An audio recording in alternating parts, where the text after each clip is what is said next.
Tonka saw tried to forge someone else's blood work.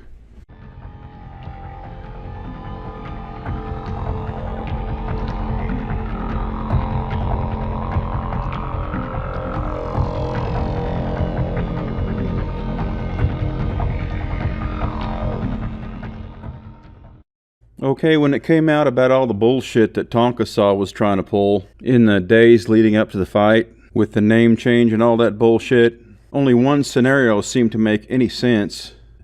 And that is, for some reason in his train wreck of a life, he was unable to actually himself pass the physical and blood work required to be licensed for the fight. Is that he was trying some scheme to forge someone else's blood work and turn it in as his for the fight.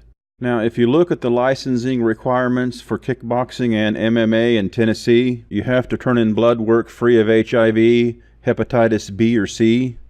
You have to be given an overall physical exam.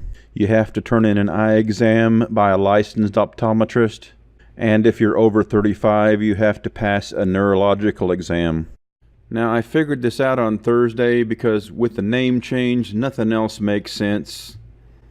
It was pretty obvious that he was scrambling to get his name to match the person on the Bloodworks name. And I posted that facts and tweets on Thursday night just about midnight. I posted that in the YouTube comments section on videos on Friday. And of course some people disagreed with me because they hadn't figured it out yet. Well, Valor Fighting made its official statement on the matter today on Facebook, confirming that Tonka Saw tried to turn in someone else's blood work and forge his blood work so he could get licensed. Okay, let's read from that official statement.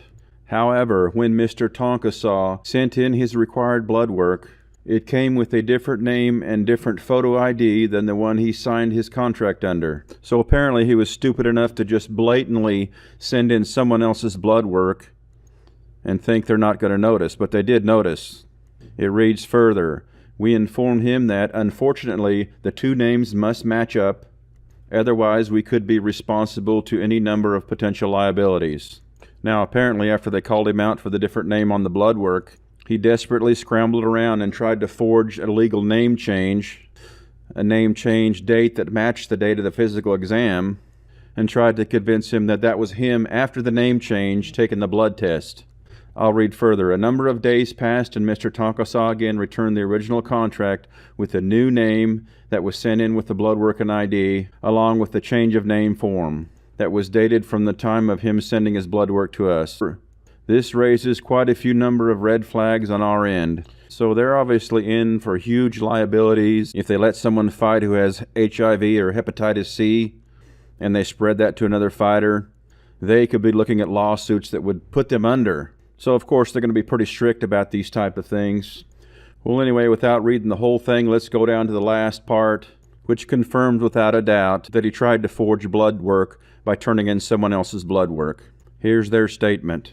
Quote, Mr. Tonka Saw sent in someone else's blood work and ID. Now, they would never put this out in an official statement if they did not know this 100% for sure that this is true. For some reason, he cannot pass the physical and the blood work, so he did what Tonka Saw does best.